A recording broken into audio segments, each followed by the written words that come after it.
Hello everyone, welcome to From the Star Wars Home Video Library. I'm your host, Nathan P. Butler. Last time, we took a look at the first foray of Star Wars, the original trilogy, onto DVD. We saw it in 2004 and 2005.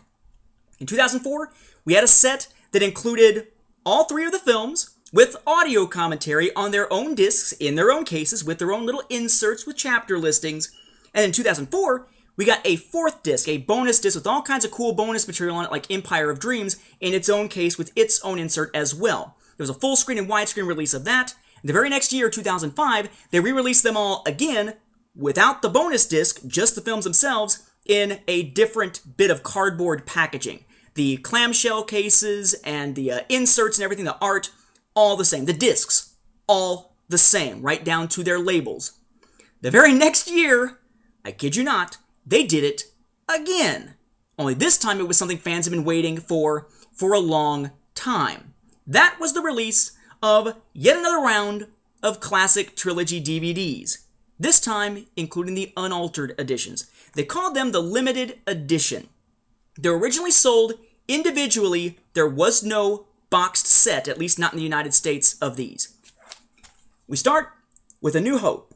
Yet another round of new cover art, and notice, gone is that ridiculousness of having gold be full screen, silver be widescreen. Granted, silver looked better, but gold and silver generally are thought of as gold being best, silver being second best. Now, for the classic trilogy, they are using the same color scheme they use on the prequels. Gold for widescreen, blue, like you're not even good enough to be silver or bronze, blue for full screen. And yes, there is a full screen version of this that we'll look at in a moment. But we have A New Hope here. Says at the top, widescreen, limited edition. Has a THX information down there at the bottom. Got your information on the back using old poster art. 2 discs, tells you what's on each disc there on the back. Pop this sucker open. And you have here, whee, the same disc you got back in 2004 and 2005 with the audio commentary on it. The difference being that now it says widescreen. The label is in gold, and it says, hard to see there, disc 1 underneath the Roman numeral. If you then turn this disc, boop, you get another one.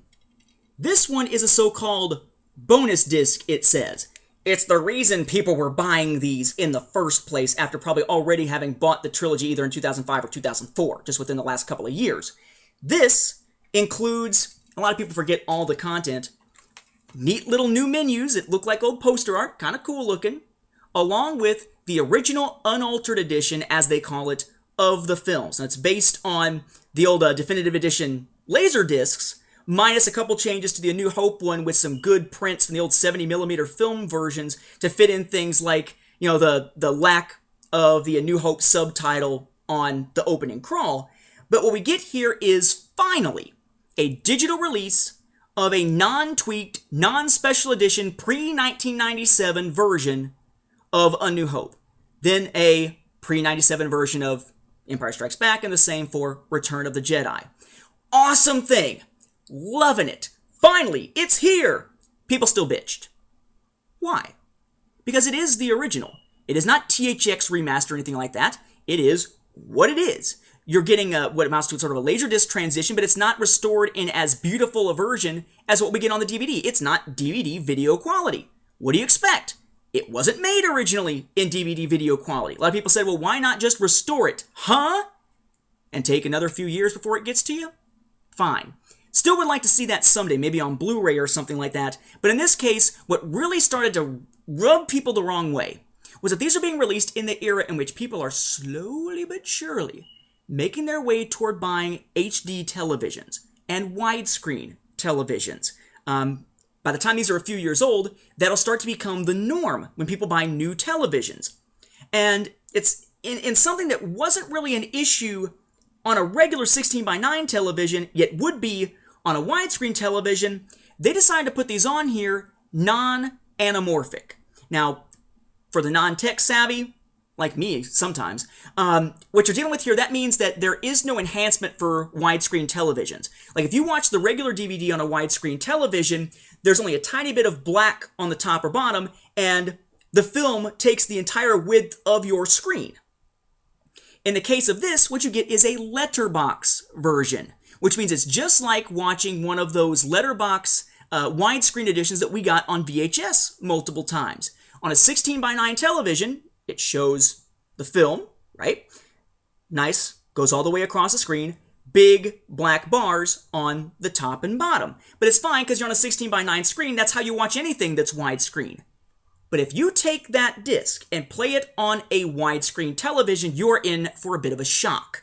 Instead of getting the glorious full-width image that you get with the regular DVD of this, the 2004 DVD cut that's in this 2006 set, instead what you get is you have your image about yay big, using my own screen here as an example, about yay big, and it's about that tall. You have black on top and bottom, but now you also have black on the sides as well, because it is treating it the same way it would treat any other 16:9 image and adding black to the sides. Only because this is letterbox, it's black on the sides of the 16:9 image, and built into the 16:9 is the black bars on top and bottom. It looks kind of ridiculous, and it shrinks the size of the film down quite a bit when you're trying to watch it. Now the good news is some HD televisions, like the one I've got in my living room, lets you zoom in. It took that kind of thing into account and can widen it to the point where it actually does fit the whole screen. Looks pretty cool, though the resolution goes down as you zoom in on it. On most HD televisions these days, like the one I've got in my bedroom, doesn't work like that. There is no zoom in. You're just stuck with this truncated, smaller version that makes it look like your TV is maybe half the size than it actually is. Kinda sucks. That's why a lot of folks try to watch this on their computer screen because they're not used to something gigantic anyway, and they can move it around and maximize it and scoot it to be whatever size they would like it to be. As much as not restoring it stuck in people's craw, I think the bigger travesty here is certainly the fact that it was letterboxed, not anamorphic in some form. It just, that lack of enhancement for widescreen televisions really hurts the reviewing quality, the viewing over and over again quality of that original version. But at least we have it in digital form. We don't have to worry about, VHS tapes that are going to eventually get caught in the machine and get eaten up by the devil and the demons of the VCR world. At least now we have it in digital form on a disc that, unless we scratch the hell out of it, should continue working just fine. What a lot of people don't ever take into account or don't remember is that that's not the only thing, though, on that bonus disc. If you pop that bonus disc into a Xbox, an original Microsoft Xbox, not Xbox 360 or Xbox One or Xbone or whatever the hell they're calling it now, if you stick it into a regular Xbox, there is a demo on this for LEGO Star Wars 2, the original trilogy. See? Now you're probably going to be grabbing it out if you still got an old Xbox sitting around. And that was the case for all of these, right? So what else do you get in the package? A new insert.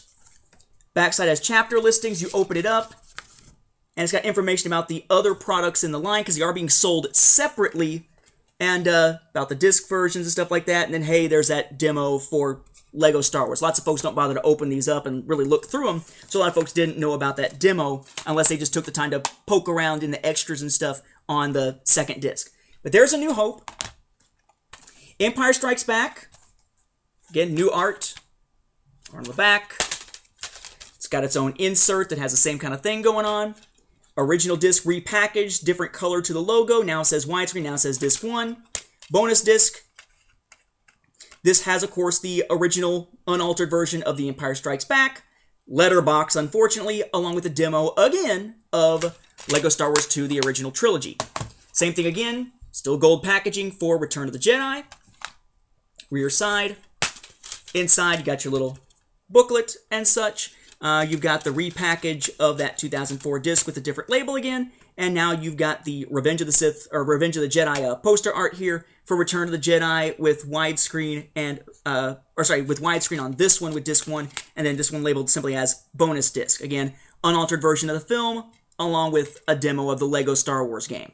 So, generally speaking, cool stuff. We finally at least got it, even if the letterbox thing kind of sucks. And once again, we can now get these, and it basically renders the 2005 set pretty much useless. Unless you just wanted the cardboard box. Because 2004 had a bonus disc. This has the original unaltered versions. 2005 had nothing that's not in these, unless you just want that cool cardboard little slipcase thing, or you're a completist like me. You can also get these, of course, in full screen. No big differences here. Again, blue, same stuff on the back, same stuff on the inside. No difference now to the inserts. The inserts are the same color for either one. In fact, the gold here for the label, same thing. The only difference being that this one says full screen instead of widescreen. Bonus disc, same thing. They're letterboxed on both. There is no full screen unaltered edition. They all have letterboxed widescreen. Okay.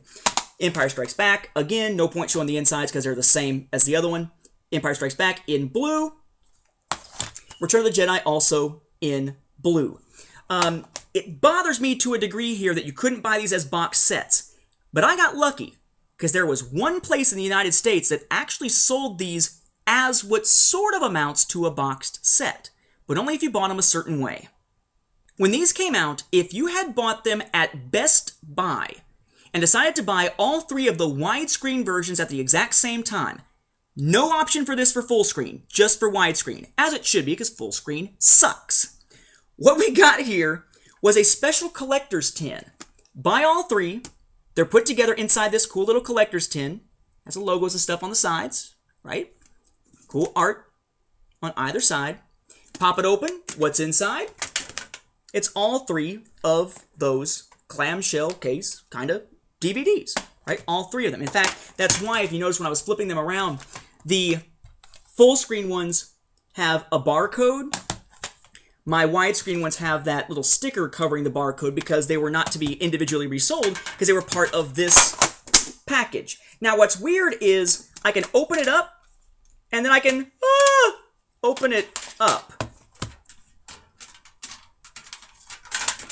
I have no idea what the hell they were thinking with this. A lot of times you'll pick it up to open it up on one side and have to hold it because otherwise the movies are going to drop out of the bottom of it. But at least we got a collector's tin, which technically, sorta, kinda, makes this an official box set for the 2006 release that otherwise we never got a chance to get, and full screen viewers never got a chance to get at all. So 2006, pretty good year for Star Wars on DVD, at least for the original trilogy. Yeah, we don't get exactly what we wanted with the unaltered versions, but at least we've got them finally. Something we hadn't been able to say since 1995's THX remaster releases. Ever since then, it's all been special edition all the time, or DVD version of the special edition all the time. Now we've got something somewhat unaltered, so to speak, albeit patchwork in the case of A New Hope.